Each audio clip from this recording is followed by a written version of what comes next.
aujourd'hui c'est des masters, etc., qui sont là, qui ne font rien, parce que l'économie ne peut pas les utiliser.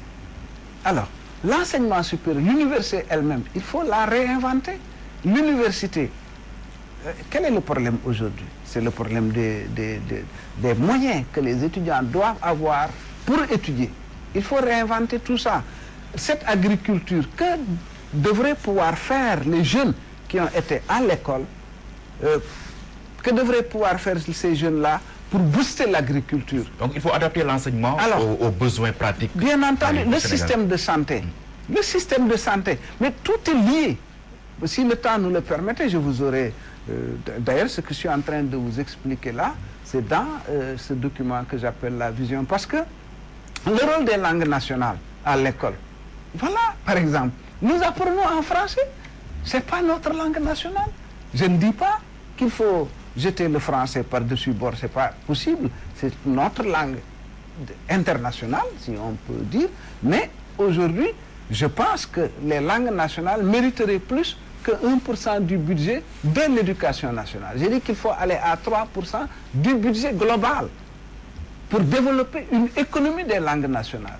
Il faut que vos radios, vos télévisions, la presse écrite puissent également utiliser les langues nationales, qu'on puisse avoir des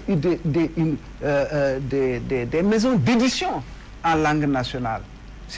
Il faut que l'administration puisse utiliser les langues nationales. C'est ça qui fera que nous allons pouvoir booster véritablement notre économie, parce que les gens apprendront à mieux cultiver, à être plus efficaces, à accroître la rentabilité dans les variétés, etc. etc. Oui, peut-on avoir un enseignement de qualité dans une université qui abrite plus de 60 000 étudiants, par exemple? Mais c'est ça le problème, parce qu'on n'a pas voulu ou pu réinventer ce système-là.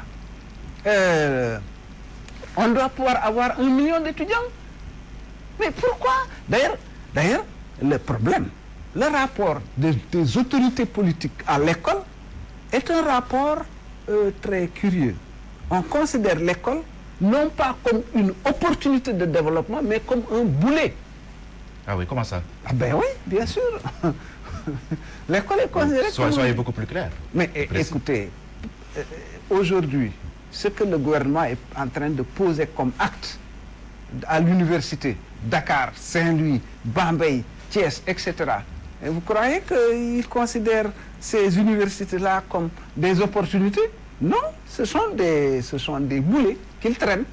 Mais bon, ben, c'est l'école, ils sont obligés de faire quelque chose, mais c'est des boulets. Donc, il faut changer tout ça. Ça nous vient de l'époque coloniale. Nous n'avons pas eu peut-être la présence d'esprit ou le courage. Les pays qui avaient le même PIB, le même revenu par tête que nous, en 1960, au moment du départ des colons, l'Indonésie, la Malaisie, Thaïlande, etc., etc. Mais ces pays-là, aujourd'hui, ont des PIB qui dépassent 10 000 $. Mais à qui en imputez-vous la responsabilité? Aux différents gouvernements qui sont succédés? Bien entendu, bien entendu. Donc, je dis que, mais il faut à un moment donné qu'on s'arrête et qu'on réinvente nos affaires. L'heure de s'arrêter. Cette économie, cette agriculture, elle nous vient de l'époque coloniale.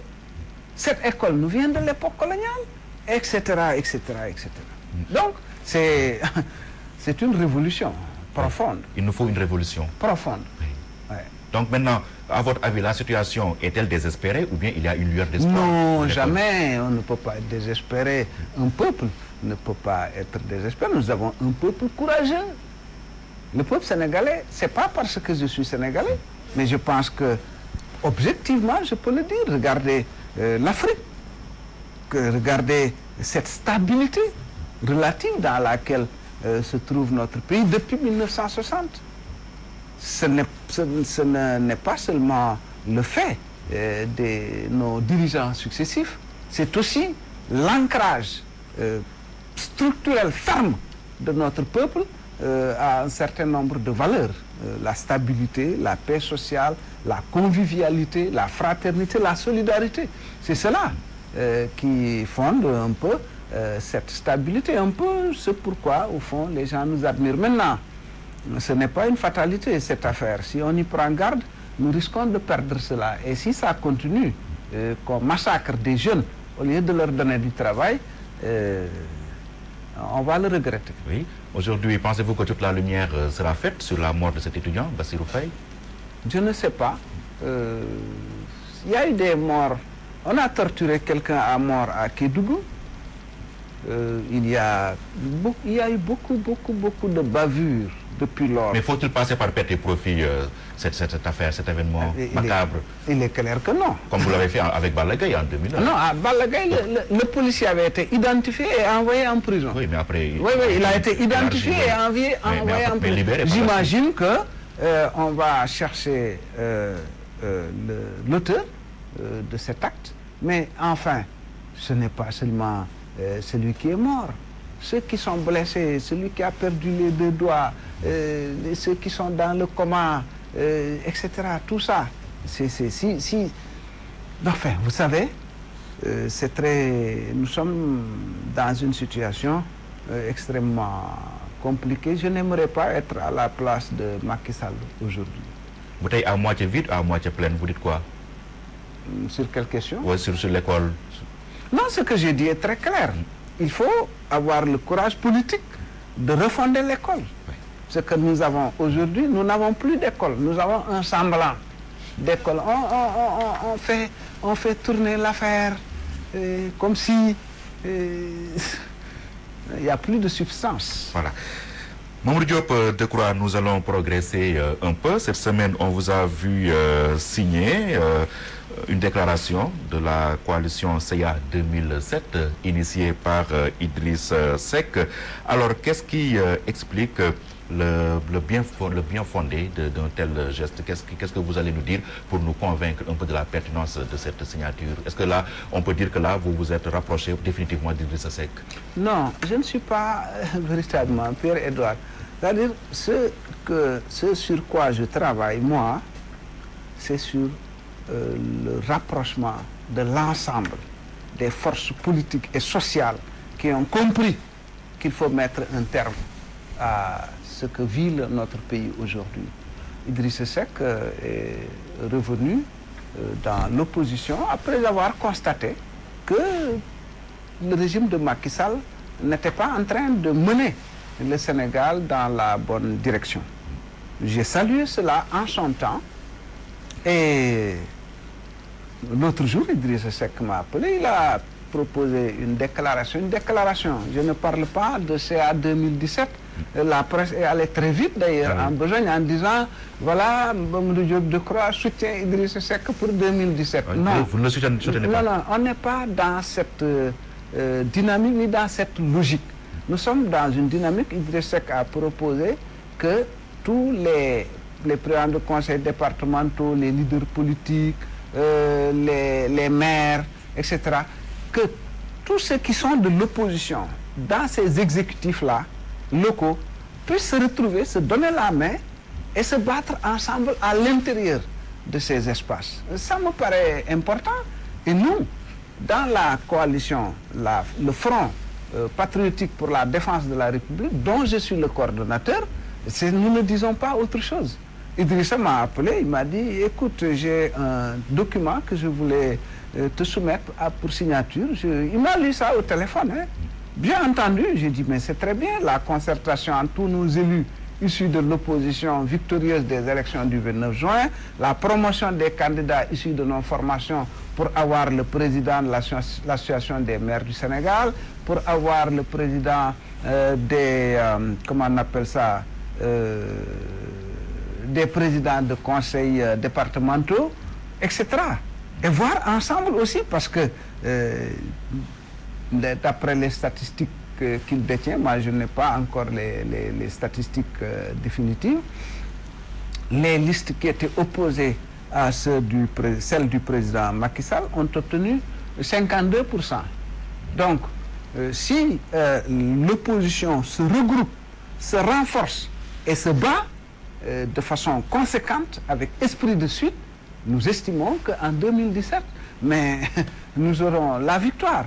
Et moi, c'est à ça que je travaille. Vous savez, je pratique cet exercice depuis 1982. Je suis aujourd'hui un théoricien et un praticien des coalitions de l'opposition. Oui, justement, vous travaillez à beaucoup de choses, monsieur Decroix, parce que là, vous êtes avec Taxawu Askan Wi, vous êtes avec le PDS qui est évidemment dans Taxawu Askan Wi. Aujourd'hui également, vous êtes avec Idrissa Seck. Là, on a l'impression que d'un coup, vous êtes devenu le maître du grand écart, non? Il n'y a pas de grand écart. Idrissa Seck, il a proposé une déclaration, je l'ai signée, c'est pour... Mais quand vous signez quelque chose, vous liez à lui, forcément. Mais pourquoi vous ne me demandez pas pourquoi Idrissa Seck n'est pas lié à moi? Idrissa Seck est un leader politique. Je suis un leader politique. Il a un parti, j'ai un parti. Mais c'est lui qui a pris l'initiative de vous soumettre cette déclaration. Pourquoi vous ne me demandez pas si je ne vais pas être candidat moi-même à la présidentielle de 2017 au lieu de soutenir Idrissa Seck? Arrêtons ça. Ce dont il s'agit ici, aujourd'hui, c'est de travailler à tous ceux qui croient qu'il faut mettre un terme à ce régime, se retrouvent. Et non pas à chercher des poux dans la tête des uns et des autres. Moi, c'est à ça que je travaille. Je ne suis pas du tout dans ce que la presse a dit très vite. Comme quelqu'un a dit, je pense qu'il n'a pas tort aujourd'hui. Tous les chemins mènent à Rome. Bon, Idrissa est sur un chemin, je suis sur un chemin. Je pense qu'il faut qu'ensemble, nous allions à Rome. Pas seulement Idrissa Seck, mais Aminata Touré, apparemment, est sortie en tout cas... Vous voulez quoi? Vous voulez la récupérer? Elle n'est pas très contente. Moi, je serais satisfait de la voir dans une opposition active. J'ai vu que Malingay est en train, voilà, de... Donc vous êtes en train de récupérer les frustrés du régime de Macky? La néo-opposition. La néo-opposition. Nous sommes l'opposition du 25 mars. Moi, on a voté le 25 mars. Macky Sall a gagné. 26, 27 mars, j'ai fait une conférence de presse en disant je suis dans l'opposition ferme et résolue. Depuis lors, je garde ce cap-là. Maintenant, quand d'autres font les mêmes, tirent les mêmes conclusions que nous et se retrouvent dans l'opposition, mon devoir à moi, et je pense c'est aussi le devoir de tous les autres leaders de l'opposition, c'est de nous faire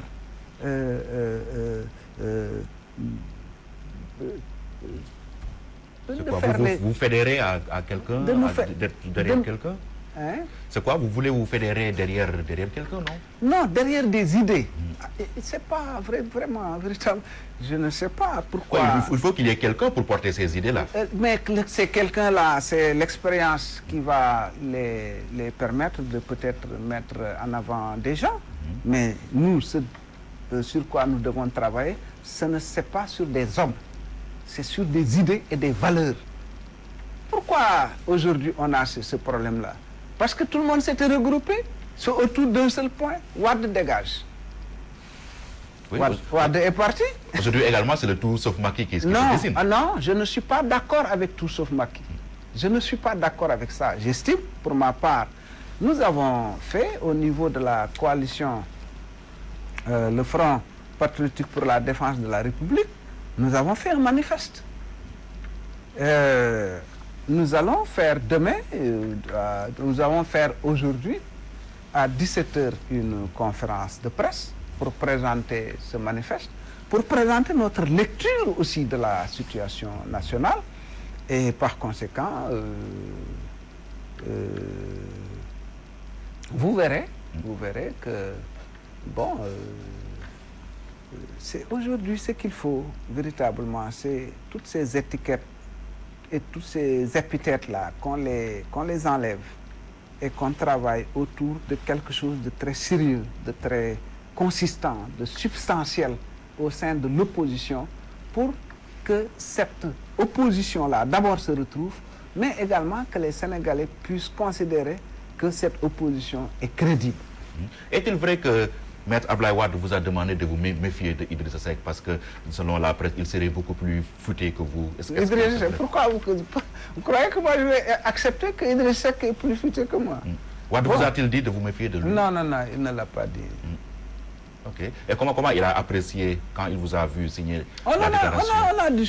On a discuté d'ailleurs même au PDS, y compris même à AJ. C'était pas très clair dans la tête de certains. Mais après les explications, les gens